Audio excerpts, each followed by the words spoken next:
एक कहावत है जो आप में से काफ़ी लोगों ने सुनी होगी, जितनी चादर है उतने ही पैर फैलाने चाहिए, नहीं तो चादर फट जाती है।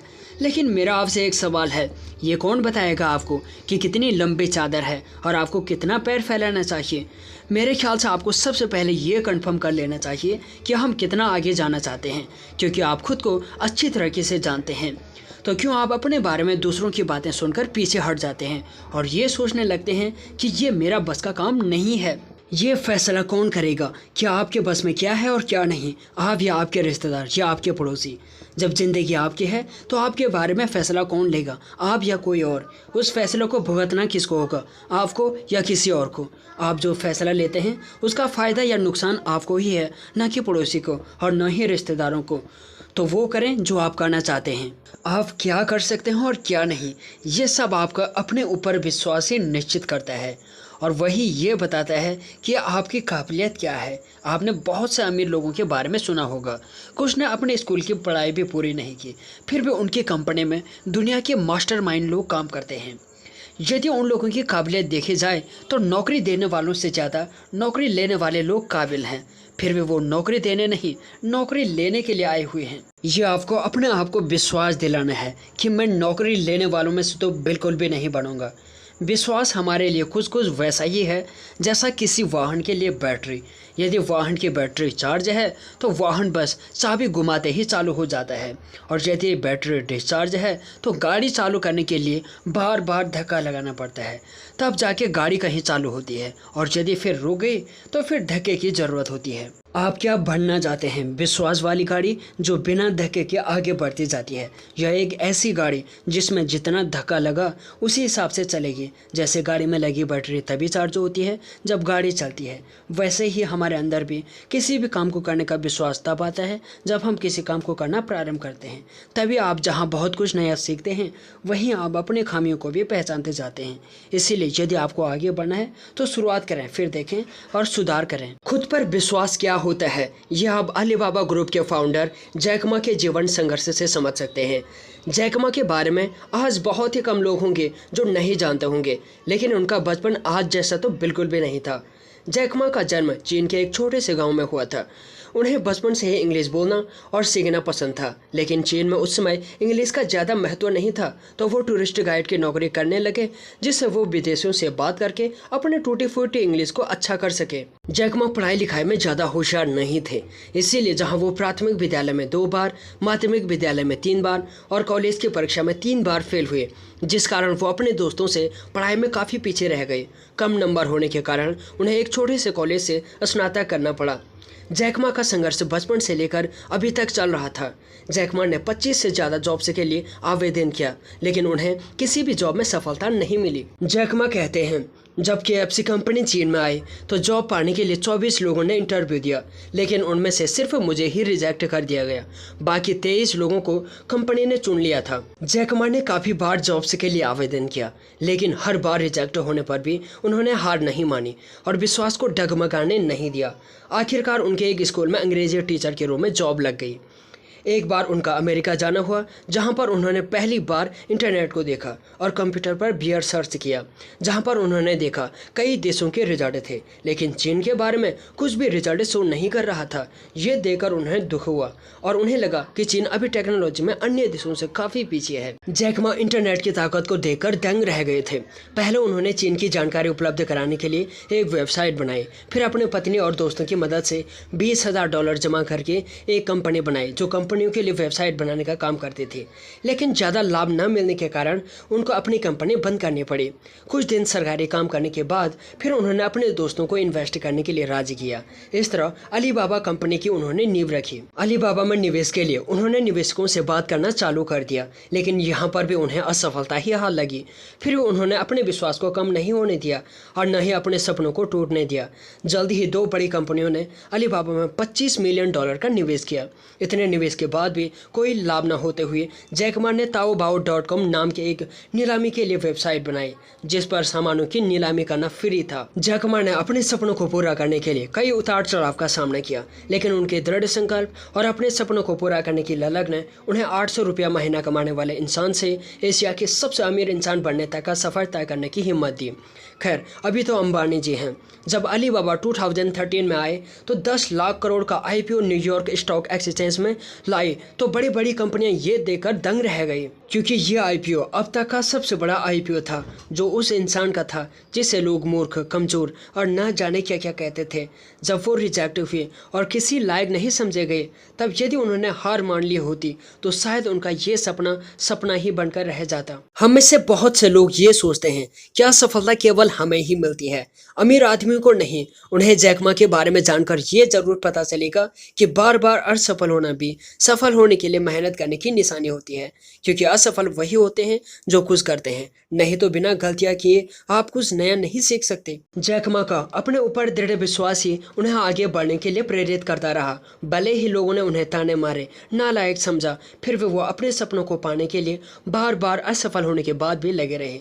यदि आप कभी हार नहीं मानते हैं तो आज नहीं तो कल आप सफल होकर ही रहेंगे। इसीलिए तब तक आराम से ना बैठें जब तक आपको सफलता ना मिले। लोगों में आम धारणा है यदि मैं स्कूल में कमज़ोर हूँ तो मैं कुछ नहीं कर सकता, या मुझे ये विषय नहीं आता है तो मैं कुछ नहीं कर सकता। उन्हें जैक मा से सीखना चाहिए, क्योंकि जैक मा जहाँ पढ़ाई में कमज़ोर थे, जिस कारण न उन्हें अच्छा कॉलेज मिला और न ही जॉब, फिर वे दृढ़ संकल्प और अटूट विश्वास के कारण आज वो ऐसे हजारों लोगों को रोजगार दे रहे हैं जो उनसे कई गुना पढ़े लिखे और होशियार हैं। फिर वो अपने से कम पढ़े लिखे व्यक्ति के यहाँ जॉब कर रहे हैं। मेरा मानना है कमजोरी कहीं होती है तो वो हमारे विश्वास में होती है, जिस कारण हम हमेशा अपने आप को दूसरों से कमज़ोर समझते हैं। हमें ये लगता है कि हम कमज़ोर हैं और नंबर 1 के गधे हैं, या हमारे बस का ये काम नहीं है क्योंकि मुझे वो चीज़ नहीं आती है। किताबी ज्ञान से यदि काबिलियत को नापा जाता तो आज टीचर ही दुनिया के सबसे अमीर इंसान होते, क्योंकि उन्हें हमसे ज़्यादा नॉलेज होता। लेकिन ऐसा नहीं है, उनके पढ़ाए गए लोग उनसे आगे निकल जाते हैं, या जिस छात्र को सबसे अच्छा छात्र मानते थे, जो पढ़ाई में अच्छा था, वही कहीं जॉब करता हुआ दिखता है, और जिससे वो ताना मारा करते थे, बिल्कुल नालायक समझा करते थे, वो आगे निकल जाता है। यहाँ ये बात कहने का यही मतलब है कि एग्ज़ाम में आपके नंबर ये गारंटी नहीं दे सकते कि आप नौकरी करेंगे या नौकरी देंगे। असल ज़िंदगी में जहाँ एग्ज़ाम के नंबरों की कोई कीमत नहीं होती है, वहीं हम स्कूल और कॉलेज लाइफ में एग्ज़ाम के नंबरों को ही अहमियत देते हैं बजाय सीखने के। नंबरों के लिए समझने के बजाय रटने पर जोर दिया जाता है, जो कुछ काम का नहीं रहता। लेकिन देर अभी भी नहीं हुई, नई शुरुआत कभी भी की जा सकती है। इसीलिए उठिए और आगे बढ़िए। यदि आपको अपने आप पर विश्वास है तो आप बढ़ते जाएंगे और सीखते जाएंगे। आगे बढ़ने की ललक, सीखने की चाह और खुद पर अटूट विश्वास सफलता का मूल मंत्र है। फर्क नहीं पड़ता है कि कितने लोग आप पर यकीन करते हैं या नहीं करते हैं, आपको खुद में यकीन होना चाहिए। आप पर कोई यकीन करे या ना करे यह बिल्कुल भी मायने नहीं रखता, लेकिन आप अपने आप पर यकीन करें या ना करें यह बहुत ज़्यादा मायने रखता है। यदि लोग आप पर यकीन ना करें तो आपको कोई नुकसान नहीं होने वाला, लेकिन यदि आप खुद पर यकीन ना करें तो यकीन मानिए आपका आगे बढ़ने और कुछ करने का सपना महज सपना बनकर ही रह जाएगा, जो सिर्फ आपके दिमाग में ही जिंदा रहेगा, लेकिन असल ज़िंदगी में कभी भी नहीं आ पाएगा। यदि लोग आप पर विश्वास करते हैं तो इसका ये मतलब नहीं है कि आप सफल हो जाएंगे। आप सफल तभी होंगे जब आप खुद पर यकीन करेंगे और खुद को यकीन दिलाएंगे कि मैं जो कर रहा हूँ वो सही कर रहा हूँ, या मैं करके रहूँगा। यदि आप उस काम को करने की योग्यता नहीं रखते तो कोई समस्या की बात नहीं है, क्योंकि सभी लोगों में कोई न कोई योग्यता और कोई न कोई कमी ज़रूर होती है।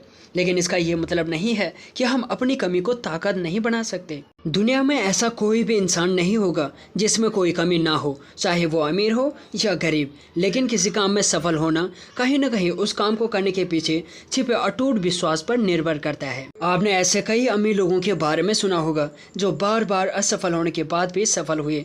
लेकिन कैसे? यदि असफलता मिलने पर उन्होंने भी हार मान ली होती तो वो भी अरबों लोगों की भीड़ में कहीं खो जाते, और आज हम उनके बारे में बात नहीं कर रहे होते। तो सोचना आपको है कि आप उन गिने चुने लोगों में आना चाहते हैं या उस भीड़ में जो अपने समस्याओं में ही उलझी हुई है। सफलता के लिए नजरिया उतना ही जरूरी है जितना कि काबिलियत। नजरिया या दृष्टिकोण के बारे में आपने बहुत कुछ सुन रखा होगा, लेकिन कहीं ना कहीं हमारे मन में एक सवाल होता है कि क्या सच में नकारात्मक और सकारात्मक नजरिए का हमारे जीवन में इतना फर्क पड़ता है? यदि मैं अब तक के अपने एक्सपीरियंस से कहूँ तो हाँ, हमारे दृष्टिकोण का हमारे जीवन और हमारे विचारों पर बहुत ज़्यादा फर्क पड़ता है। जब मैं किसी काम को करने से पहले उसको लेकर चिंता करता हूँ तो तब उस काम को करने में मुझे कठिनाई महसूस होती है। वहीं उसी काम को करने से पहले यदि मैं सोचता हूँ कि मैं ये क्यों करना चाहता हूँ और इसको कैसे कर सकता हूँ, तब मुझे उस काम को करने में मज़ा आता है। काम वही है, लेकिन दोनों बार फ़र्क सिर्फ नज़रिए का है। पहली बार मैं केवल उस काम में परेशानियां देख रहा था, तो मेरा दिमाग ये मानकर चल रहा था कि वो काम कठिन है या मेरे बस का नहीं है। वहीं दूसरी बार मैं परेशानियों पर ध्यान न देकर केवल उस काम को और बेहतर तरीके से करने की कोशिश कर रहा था, तो मेरा दिमाग उस काम को और बेहतर करने के लिए मेरी मदद कर रहा था। दोनों काम एक ही हैं और काम को करने वाला इंसान भी एक ही है और दिमाग भी एक ही है, लेकिन नज़रिए अलग अलग हैं और काम के रिजल्ट भी अलग अलग हैं। सकारात्मक और नकारात्मक नज़रिए को हम इस उदाहरण से समझ सकते हैं। सकारात्मक नज़रिया कुछ ऐसा होता है जैसे फूलों का एक बगीचा जिसमें तरह तरह के बहुत अच्छे फूल लगे हैं, जिनकी महक चारों ओर फैल रही है और जो लोगों और पक्षियों को अपनी ओर आकर्षित कर रही है। इस महक और फूलों की सुंदरता की ओर लोग खींचे चले जा रहे हैं। वहीं नकारात्मक नज़रिया कुछ ऐसा है जैसे कूड़े कचड़े का ढेर, जिसे हमने गाँव और शहरों में कई बार देखा होगा, जिस पर मक्खियाँ भिनभिना रही होती हैं और सड़े गले कचड़े की महक चारों ओर फैल रही होती है, जो बीमारी फैलाने वाले कीड़ों और सुअरों को अपनी ओर आकर्षित करती है। ऐसे ही इंसान के लिए नज़रिया होता है, जहाँ सकारात्मक नज़रिया इंसान को फूलों का बगीचा बना देता है जो अच्छे लोगों को आकर्षित करता है। वैसे ही नकारात्मक नज़रिया इंसान को कूड़े का ढेर बना देता है, जहाँ सिर्फ शिकायतों का ढेर लगा होता है। जैसे कूड़े के ढेर बीमारी वाले कीड़ों को आकर्षित करते हैं, वैसे ही नकारात्मक व्यक्ति ऐसे ही लोगों को अपनी ओर आकर्षित करते हैं जो खुद शिकायतों का ढेर है। आप किसी काम में सिर्फ गलतियां निकाल सकते हो या उन गलतियों को ठीक करने की कोशिश कर सकते हो। ये सब सिर्फ आपके नज़रिए पर निर्भर करता है। हमारा नज़रिया कैसा होना चाहिए, इसको थोड़ा और विस्तार से जानने के लिए हम इसे दो भागों में बांट देते हैं। पहले में हम सभी इंसानों को लेते हैं और दूसरा, जब हम लोगों से काम कराएंगे तब हमारा नज़रिया कैसा होना चाहिए। काम करने और काम देने वाले इंसान के नज़रिए में बहुत बड़ा फ़र्क होता है, इसीलिए हम दोनों लोगों के नज़रिए को यहाँ समझने का प्रयास करेंगे। यदि हम दोनों लोगों के सोचने समझने के नज़रिए को समझ जाते हैं तो काम करना और काम कराना दोनों ही बड़ा आसान हो सकता है। आपके दिमाग में आ रहा होगा कि जब मुझे काम देने वाला एक सफल इंसान बनना है तो क्यों मैं काम करने वाले इंसान के नज़रिए को जानूं। आपका सवाल कहीं ना कहीं बिल्कुल सही है, लेकिन जैसे ही किसी से अपने लिए काम कराना एक कला है, वैसे ही हम किसी व्यक्ति से उसकी पूरी योग्यता और मन से तभी काम करा सकते हैं जब हम उसके काम के प्रति नज़रिए को समझ सकें। भले ही हम किसी व्यक्ति पर दबाव डालकर काम करा लें, लेकिन अच्छे तरीके से किसी काम को पूरा कराने के लिए उस काम को करने वाले का मन होना चाहिए, और वो तभी होगा जब वो अपनी इच्छा से काम करे। और व्यक्ति इच्छा से तभी काम करता है जब वो उस काम को करना चाहे। हम इंतज़ार तो नहीं कर सकते कि सामने वाले व्यक्ति का मन जब तक ना करे काम करने का, तब तक हम इंतज़ार करते रहें।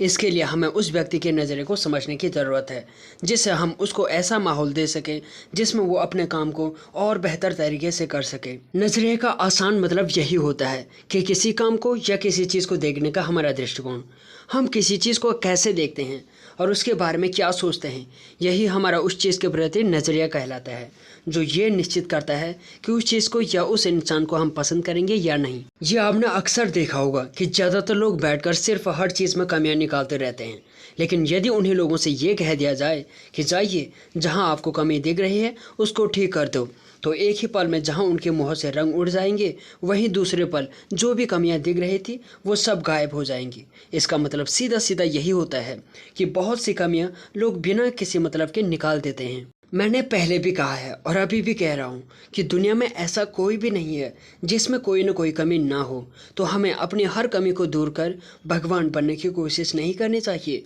बस जो कमी सफलता के बीच रुकावट बन रही है उसको दूर करना चाहिए, न कि जिसने जो कहा वो मानकर चल पड़े महात्मा गांधी बनने।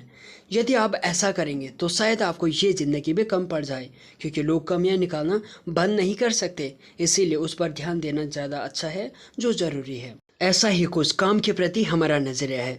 यदि वो काम पहले करने की कोशिश की जाए जो ज़्यादा महत्वपूर्ण है, तो आपके पास पेंडिंग कामों की कमी आ जाएगी।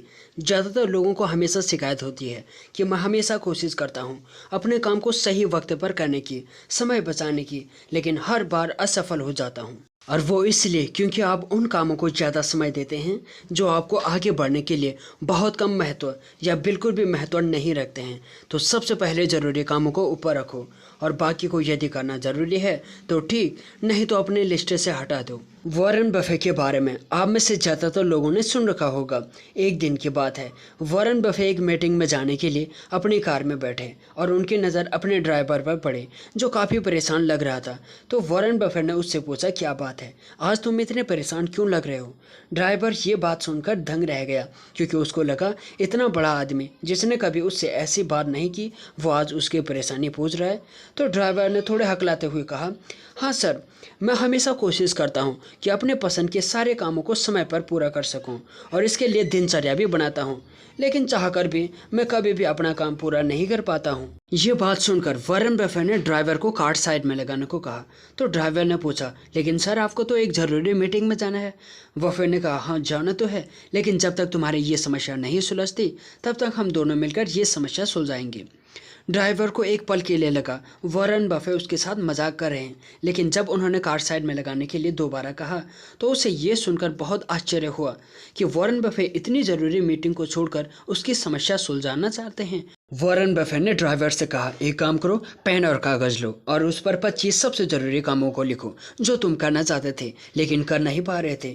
ड्राइवर ने कुछ समझ लिया और सबसे ज़रूरी कामों की एक लिस्ट बना ली और वॉरेन बफे को दे दी। तो वॉरेन बफे ने उस लिस्ट को ड्राइवर को लौटा दिया और कहा, एक काम करो, इस लिस्ट को दोबारा देखो और कुछ ऐसा तो नहीं जो तुम बाद में भी कर सकते हो, उसको पेन से काटते जाओ। ड्राइवर ने ऐसा ही किया और जो कम ज़रूरी काम थे उसको काट दिया और बाद में देखा अब उसके पास सबसे ज़रूरी 25 कामों में से केवल 5 ऐसे काम थे जो ज़्यादा ज़रूरी थे। ड्राइवर ने इन कामों की लिस्ट को वॉरेन बफे को दे दी। लिस्ट लेने के बाद बफे मीटिंग के लिए निकल गए। जैसे ही वो ऑफिस के बाहर पहुंचे तो ड्राइवर को वो लिस्ट फिर से लौटा दी और बोला, अपना समय लो और देखो कि क्या अभी भी इस लिस्ट में कुछ ऐसे काम हैं जिसे बाद में किया जा सकता है। ये कहते हुए मीटिंग के लिए निकल गए। बफे की ये बात सुनकर ड्राइवर थोड़ा मायूस हो गया और सोचने लगा, जब लिस्ट देखने ही नहीं थी तो मेरा इतना समय खराब किया, लेकिन बॉस ने कहा है तो फिर वो काम करना ही पड़ेगा। ड्राइवर फिर से लिस्ट को देखने लगा और लगभग 2.5 घंटे के बाद उसने उस लिस्ट में से 2 काम और काट दिए। अब उसके पास जो लिस्ट थी उसमें केवल 3 काम ही ऐसे थे जिसे करना ज़रूरी था। वॉरेन बफे मीटिंग से लौट कर आते हैं और ड्राइवर से लिस्ट के बारे में पूछते हैं तो ड्राइवर लिस्ट उन्हें दे देता है। उस लिस्ट को देकर वॉरेन बफे उसे लौटा देते हैं और कहते हैं, ये वो काम है जो तुम्हारे लिए बहुत ज़रूरी है, लेकिन तुम अपने सारे कामों को करने के चक्कर में उन महत्वपूर्ण कामों को नहीं कर पा रहे थे जो हकीकत में तुम्हारे लिए महत्वपूर्ण है। तुम्हारे लिए महत्वपूर्ण कामों को करने से वो काम रोक रहे थे जो कम महत्वपूर्ण थे और जिन्हें बाद में भी किया जा सकता था, लेकिन तुम उनको भी साथ में करने की कोशिश कर रहे थे। वॉरेन बफे द्वारा ड्राइवर को दी गई सीख से हमें किसी काम को करने के नज़रिए के बारे में महत्वपूर्ण बात सीखने को मिलती है कि हम सभी में ये आदत होती है कि हम कुछ करने की शुरुआत तो करना चाहते हैं लेकिन शुरुआत ही नहीं कर पाते हैं, क्योंकि ज़्यादातर समय हम उन काम को करने में व्यस्त रहते हैं जिन्हें बाद के लिए टाला जा सकता था या जो कम महत्वपूर्ण थे, लेकिन उन कामों के कारण महत्वपूर्ण काम धैर्य के धैर्य रह जाते हैं। किसी काम के प्रति वॉरेन बफे का नजरिया हमें ये बताता है कि कैसे उस ड्राइवर की तरह फिजूल के कामों में फंसे रहते हैं और नई शुरुआत करने से कतराते रहते हैं। यदि कुछ पल बैठकर हम ये समझ पाएँ कि हमारे लिए सबसे ज़रूरी क्या है तो हम उन फिजूल के कामों पर अपनी ऊर्जा बर्बाद न करके पूरी ताकत से उन कामों को कर सकते हैं जो हमें आगे ले जाने में सहायक हो।